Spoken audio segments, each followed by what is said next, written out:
Hi. How's it going? Good. How are you? Sweet. So, we're a bit of a loss of what we were going to talk about today, so we thought we would discuss training at other gyms and does it make you a Creonte? In short.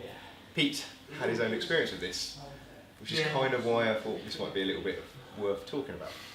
Yeah, I'm not gonna chat any shit or anything, but I think it's just a matter of opinion and sort of maybe cultural thing as well, and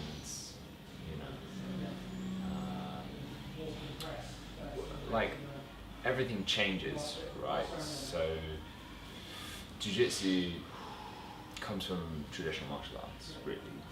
If you think about it, modern BJJ is very, very different now to what it was. That doesn't.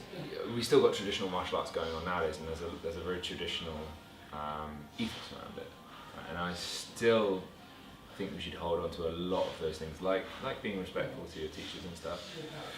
But if you're going to live in the real world, you're going to have to address the fact that people have their own lives, and they're going to go and do their own things at some point in that period. Yeah. We don't live in Samurai Japan. We don't live, in medieval times. We live in modern times, and I get it because being a coach myself as well. When you invest in somebody, and then they just put two fingers up at you and then go off somewhere else and just be like, you've had this experience as well, haven't you? Yes, I have, but they haven't gone off to train somewhere else. Okay. They've just packed up and gone, cheers for getting me like best wins of my career. I'm now going to go do something else. Mm-hmm. And that's raw. And I've seen a lot of articles online and stuff about it. Drysdale's talked about it as well. But it's just one of those things that people's lives evolve, basically. Once you get to a certain skill level and stuff, you may want to go and learn from other people. So it's a very Bruce Lee principle as well. He would take different parts from different arts to create his own style. He had to train with different people to precisely. You can't live in an isolated bubble. It only works for a certain amount of time, and then obviously law of entropy is just in itself. You can only get a certain amount of ideas from one environment. That doesn't mean you shouldn't be respectful to your teacher. That doesn't mean you should just be bad mouthing your teacher behind their back. Yeah, which is another thing which you should not do. And just be upfront with it is what I would say. Just say blah blah blah down the road. Have they got any good skills? And if they're a good coach, they'll be like, yeah. Go along and try it. See if it's any good. Learn something new. I think somebody quite secure in themselves would be like, oh yeah, it's fine. Go and see what they have to offer, and come back here and see what you think I have to offer, and see if those work together. Yeah. See if they're analogous. Yeah. So I think it's just one of those things. I haven't trained that much outside of this gym here though, speaking of which, just because it's such a good fit for me, just because of what I feel I've been learning from Jack and stuff like that, and the amount of seminars and new knowledge which comes in anyway, I haven't actually felt the need to go outside of that too much. I mean, I will travel to other gyms and stuff to get info, but in terms of my local area I haven't done that too much. This is just my honest what I've done. So my experience of it is in short, I think no, you're not Creonte if you go and train at other places. I don't think so either. I've trained at other gyms locally. I've been at 2 other gyms locally, one of which was much more sort of TMA than anything else. They did like Filipino arts, had some grappling programs and different bits and pieces. But what led me to leave that gym was I wanted to compete, and they didn't particularly encourage competing. So that was fine.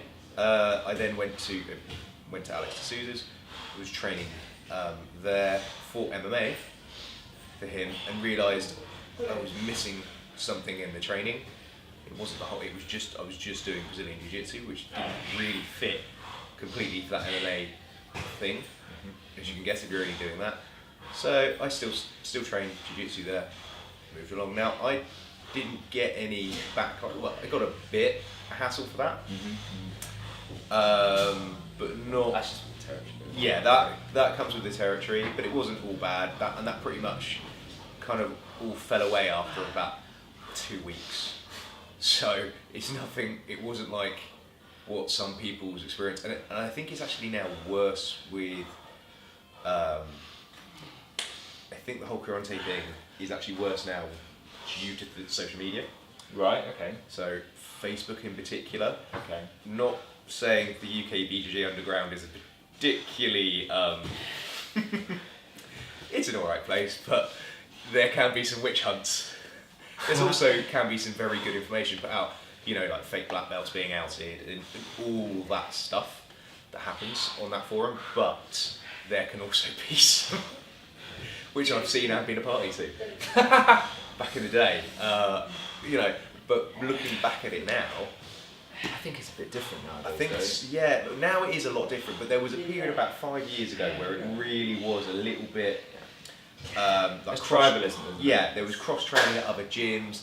Like, oh, you know, I'm going to go and roll with my best mate because he trains, you know, but he trains at another gym, and that would sometimes could cause a problem for some people. Nowadays, it's much less chilled. It's much more chilled out. However, back in the day, sort of 4 or 5 years ago, when clubs were sort of just getting established, and people didn't want to lose like their blue belts, etc., to this club or to that club. And all this sort of thing, and I think, yeah, you're right. Nowadays it's way more chill, but there was a lot of when. I think it's because share your thoughts. Yeah, I'm just leading off of that. I'm just thinking because our sport is quite nascent. And it's quite, kind of early days with this.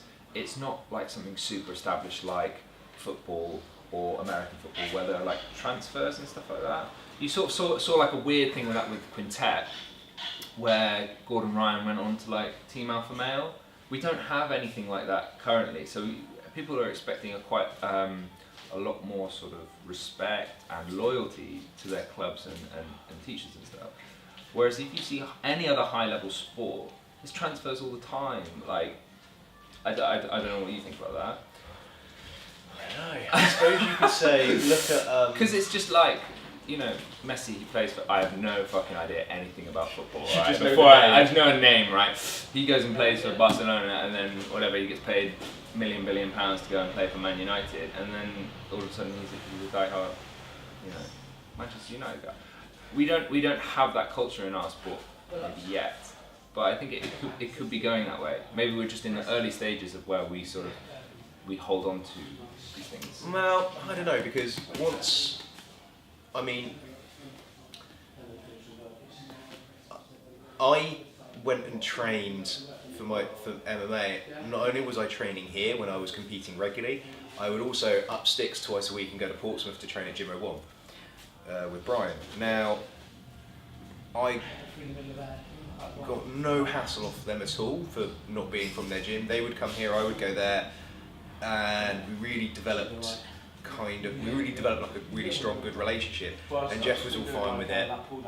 I've had both of them in my corner at fights, you know, and I put myself down as, you know, I fight at Big One Gym, and when I was competing at Gym 01. So, but then again, I never got any hassle for that.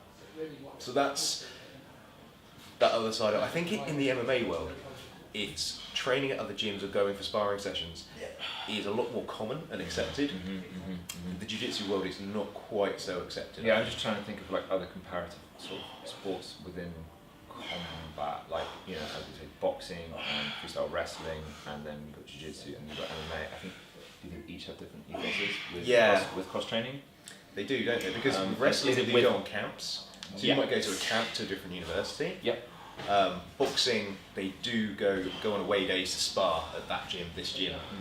I mean, I know that's quite a regular thing with the amateurs. But they also have a lot of closed door policy stuff as well, don't they? Yeah, so a lot of their teaching and technical sessions, you know, outsiders aren't really welcome. Yeah. But they will go and spar other gyms, other people.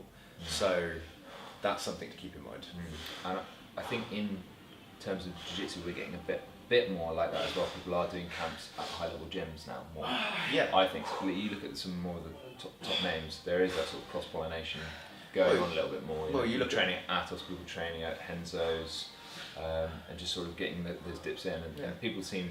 We saw what was it, Bushesha and them lot over at Henzo's recently, and that's kind of like a bit of a like, it was like and then it was like, nah, whatever. But we want to come over here and learn some stuff. Yeah. Like you've got like look at Ben Dyson, for example. Yep. You know, originated at a really small club in Poole, I think. Then was training here for years and years and years. Would go away to roll with certain people. I mean, I know he went and rolls with Phoenix or with Alex sometimes when he was looking for people to roll with. Then went to Atos, and then he's now at teaching at another place, isn't he? Mm-hmm. Yeah. Canada, I think. Yeah. So, and he's just globetrotting, competing, qualified for the ADCC. Yeah. Well done. He's done well off of it. But that's another example. I mean, he literally has just travelled around and done stuff. But you don't. Like, you wouldn't call him. No, absolutely not in the slightest. Absolutely not. So, absolutely not.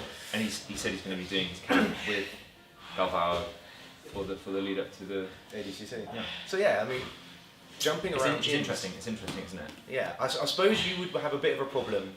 But Ben is high level. Yeah, but going back to the blue belts and white belts, I think you'd have a problem if you were trying to maintain 2 memberships at 2 local gyms. Then. You might, in fact, not you might, you will run into issues. Yeah.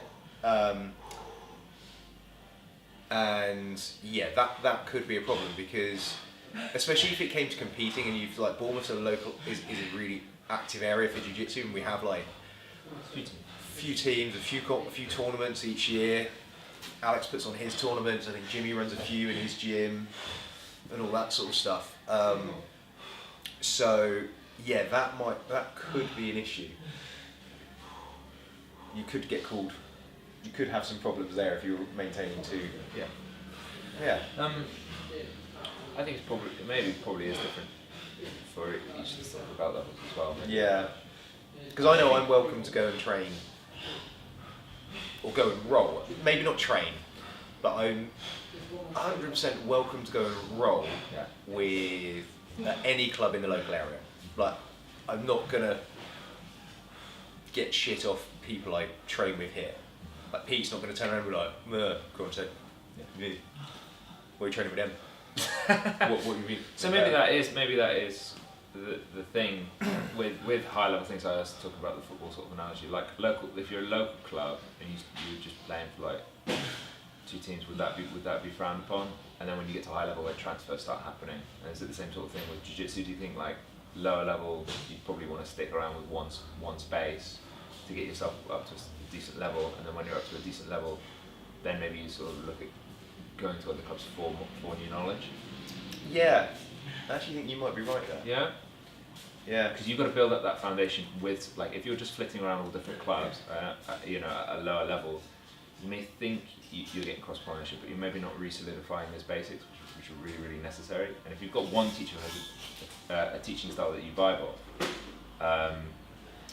that's probably something you should go into hard and then get those basics. And then once you get up to the sort of upper level, maybe, full strike purple, brown and above, then maybe you can start looking at sort of training at these basics. Yeah, I would agree with that. At the beginning, in the beginning, locally, if you've got, and actually, if you a 6 month into training jiu-jitsu and you suddenly start training at another place locally as well, then that's that's more indicative of you not doing your research. If you suddenly are like, I prefer this, like, well, when you first started, why didn't you do like a week here and a week there, and like give me 2 minutes. Get where you want to be, rather than playing around with, I can see that, but then mind you, I can think of a certain Korean blue belt who's gone through 3 clubs locally, and he's now at RGA, and he does get called a cunt. I think I'm the only person who. Well, I think it's down to only the people here that individual. get on with him. Yeah, exactly. It's down to the individual, though. I think, like, what are you in it for as well? That's another thing as well. Like, whether you just enjoy just training and just getting the most out of each session, or whether you want to sort of set down foundations and progress that way. Yeah. Do you know what I mean? Like, it's hard. It depends. I mean, if you've gelled into a team and then you look to move to another club locally, then I don't think probably get some back. I don't think you should get some I don't think so. shit for it, but you probably will. So suck it up. Yeah, like you didn't do Suck your it up, research, suck or it up, whatever. move on, get on with your life. But then there can be all sorts of things that come in. There could be somebody comes into the gym that you really don't get on with, and that kind of forces you on. Or your coach doesn't. I mean, there's loads of scenarios and reasons for why you may shift gyms. If you do it just because they charge a cheaper membership, it's probably not like the greatest of reasons. You're probably better off keeping that to yourself. In all fairness. But outside of that, we've pretty much covered it, haven't we? Yeah, I think so. Yeah. Okay, so don't forget to like and subscribe, hit the notification bell, and click the like button down there. Thanks very much.